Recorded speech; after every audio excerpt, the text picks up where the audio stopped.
Hey Washington Fish Questers, Blake here. Got something a little different for you today. So I've already posted this video that was called the South Sound Hood Canal two-step, but it wasn't the original version. So this was a fun day out I had with my buddies Hannah and Chris. And Hannah and Chris were gracious enough, and I'll always be grateful for them, because I got to be on Q13 Fox a couple of times with Northwest Fishing Reports just as a guest. And so that was awesome. And we both shot our own versions of this video with both of us in it. So, you know, I can edit mine much faster because I'm not an episodic, actual, like, cable TV show. So before I posted mine, Hannah got a hold of me and said, oh, shoot, I forgot to mention that basically you can't beat Fox to the punch as far as airing your video, you know, per, I'm assuming Northwest Fishing Reports deal with Fox. I was like, oh, yeah, no problem. And she said, you can still air it, though. Just, you know, please take us out. And we totally get it. Bums we won't get to be on your channel, but no big deal. So that's what I did. However, that video aired. It occurred to me like probably 2 or 3 years ago at this point. So now I can air the original as it was intended to be with Hannah and Chris. So without further ado, here is the South Sound Hood Canal Oyster Steamer Clam two-step. It's time for Washington Shellfish Quest. This episode, South Hood, South Sound two-step. Hey Washington Fish Questers, Blake here. I just rolled into the Lillawop Tidelands. I'm going to meet my buddies Hannah and Chris here, who do a lot of videos for Northwest Fishing, and we're going to let you in on a little secret, what I like to call the South Hood, South Sound two-step. I even brought my cowboy boots here. Let me explain, friends. The entrance to Hood Canal is up by Port Ludlow. So, you know, the water comes down there. It doesn't have to go through Seattle, Tacoma, go down the Narrows, go by Olympia, and then go up a bunch of finger channels into the South Sound. So what that does is oftentimes the tides will be about 2 hours behind in South Sound. Now, in my opinion, Hood Canal is like primo oyster territory, and South Sound is like primo steamer clam territory. So what you can do is go to Hood Canal, you know, hit the low tide, then go to South Sound and hit the low tide. It's the perfect plan. Unless you just want to, you know, do it all Hood Canal. But as far as I'm concerned, it's the perfect plan. Hey, Hannah and Chris were down here waiting for me at the beach. My good friends at Northwest Fishing. How's it going, Blake? Good to see you. Pretty good, pretty good. You know, I've been breaking my arm, patting myself on the back for my 10-year anniversary this year. And one thing that I probably should do a better job doing is thanking those who helped me actually even make my channel. So shout out to Mike Carey, you know, if he's watching, because early in my tenure, you know, I'd go post on the Northwest Fishing forums, and he gave me a lot of tips, and he actually took time to watch my videos and gave me a lot of pro tips because he'd already been doing the videos for a few years at that point. So probably my first 8 videos Mike Carey reviewed, and I just super appreciated all the feedback, and thanks a ton, Mike. Oysters are available mostly at low tide, and right now we have a pretty good sized one right here. So some things to keep in mind when you're oystering. The limit is 18, and there's actually a size limit, so it's 2.5 inches across the shell. We've got some pretty nice ones on this rock, so let's go ahead and get them shucked, and we'll bring them home. I don't know if I ever talked to you folks about knives. Here's 2 different oyster knives that I like to use. You know, some of them have guards, which for someone like me who likes to stab himself all the time is probably a good thing. I think this one used to have a guard and it rusted off. So as you can see, there's kind of the narrower style of knife, and there's kind of the thicker. You know, and there's sort of 2 ways to go at them, and I'll show you right now. All right, so here's Mr. Oyster. So some people go at it in the back there. In my opinion, those longer, pointier knives are better for that, to break that back hinge. I tend to go, there's usually a weak point right along here, you know, kind of like 10 o'clock, 2 o'clock, like you're learning to drive or something like that. Usually, in that case, I actually like to use the fatter shucker because I get it in there, then you turn it, you know, to get the shell off. Oh, look at that beaut. Oh yeah, where you been all my life? I got a free buzz bomb. Oh, sweet. Chris just got a free buzz bomb. Haha. Heck yeah. Yep, free buzz bomb. Yeah, so as Hannah said, if the wind didn't blow her out, the limit's 18. You know, and you have to leave the shells on the beach. However, you can like gather them up and put them in a bucket and then go shuck them, you know, somewhere on the beach. You know, I'd recommend putting those shells back below the tide line at least so that they can reseed. As you can see there, Chris gathered up a bunch of oysters, just sitting there shucking them. I think that's the way to go. As iconic as the Pacific oyster is to our shores now, it is not native. And in fact, in some parts of the world, it's considered an invasive pest. So it actually comes from Japan, where it was cultivated for hundreds of years. We purposely seeded it in Washington in the 1920s, I think largely to replace the Olympia oyster, which due to pollution saw severe declines.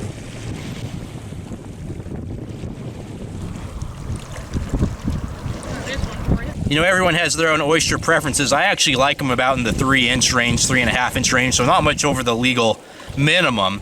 Some people like a bigger oyster, you know. To me, there's just a little bit of a delicacy to them when they're that small. All right, I've eaten a few on the beach. I need to just start shucking some to take home. I'm just reducing my limit every time I eat one on the beach like that. A little shore crab coming out to get a sneak peek of the episode here. Don't worry, buddy, I'll have it posted in a couple weeks. We're filming this in early April, and part of that reason is later in the month there's going to be some great low tides. I believe there's going to be some -2s, which is, you know, quite low. We're just here today, and it's almost a zero tide. It's a -0.1, not -1, but -0.1, you know, and it's not quite low tide, you know, and we still got just all the oysters we could ask for here. There we go. All right, let's shuck an oyster, everybody. Something going right. Oh, let's see if it bleeds. Oh, there we go. Now Chris and I both got ourselves, so now we're really oystering.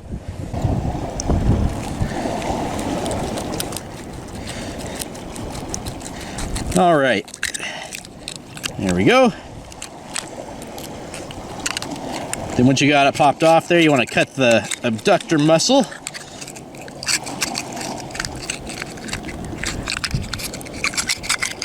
There we go. Oh, look at that.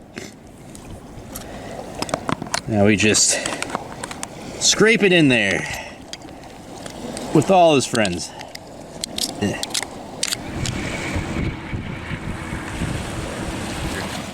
It says, thanks for setting me free and eating me. Oh, you're welcome, Mr. Oyster. It's a weird thing to like, but whatever. To each their own. So to me, that's like a perfect oyster. It's 3 inches long. Look at that. What a beauty.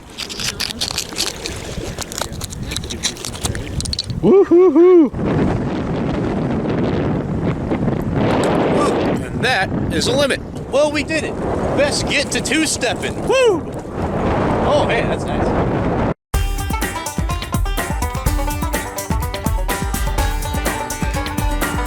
Ready for part 2 of the shellfish 2-step, Blake? Yeehaw! All right, now for the scary story part of the show. Just kidding. This trial is just for the steamer clams. At any rate, we're at the Bay Shore Preserve here, the Oakland Bay Recreational Area, it looks like it's actually called.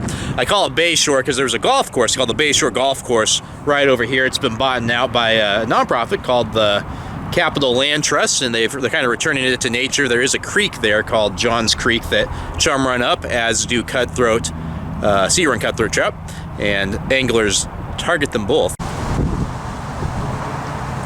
This is a lovely little trail too to get down to the clam grounds. Far away zoom over there on Mr. Blue Heron. All right, so the last time I was down here, I didn't talk about my implements or instruments, my tools of the trade, as it were. So, you know, you can use a little garden trowel here to, you know, go like this for the manillas. You know, you'll feel them better that way because your hand is so close to the prongs. However, I tend to use this, just a rake, because be sure you use one you don't mind it gets like super rusty. But because you just don't have to bend down, you won't feel the clams as much, but you'll see them. And hey, if you forget either of these things, you got your mitts. I didn't remember the oyster resources on this beach being so strong, but there's a lot of oysters there. You could easily get a limit. Whew, I remembered it was muddy out here, but I forgot how muddy. I'm going to be quite a muddy fellow when I'm done here. So in the video I did here 9 years ago, I said, you need to be 1.5 inches across, and talked about how there is a measurer on the crab gauge.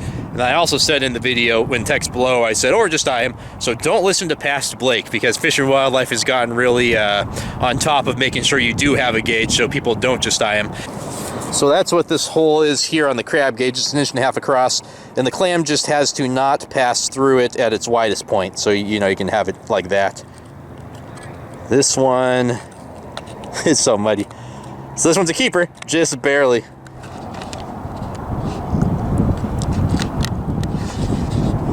Doop, doop, doop.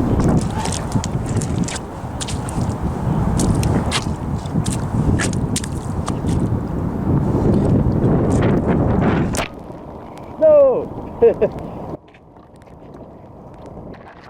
Oh, good. Well, giant shout out to Chris. My camera just went ploop in the mud. You know, that's happened in the channel before in the past. We've lost many a camera, but look at that. Always prepared. So, hey, camera saved, and the show goes on.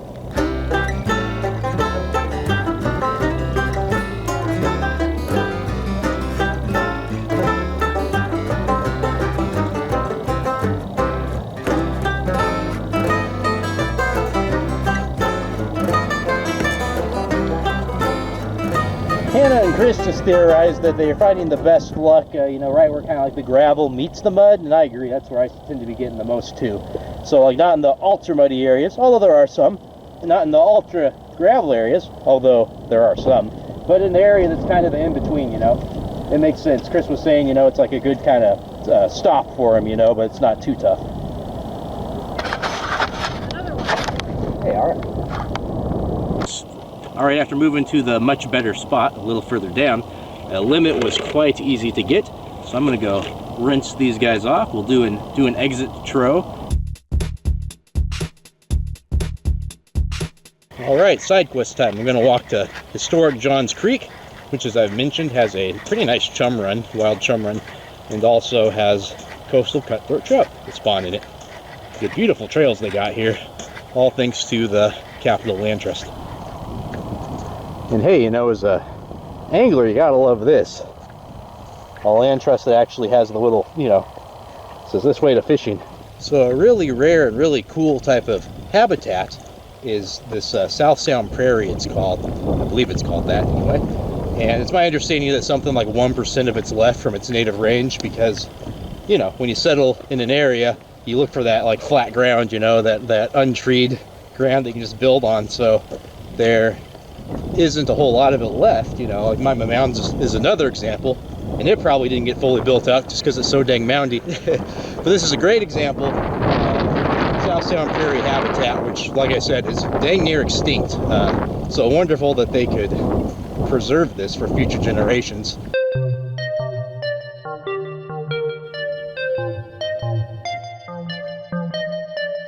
There's Johns Creek there to the left. I was going to do a dramatic pan in, but my camera is so muddy I cannot zoom in no more. Yeah, so thanks again. And whether you're getting your Northwest fishing through magazine, website, TV, interwebs, check them out. It's so much great content. Thank you so much, Hannah and Chris, for coming out today on the Shellfish Two-Step.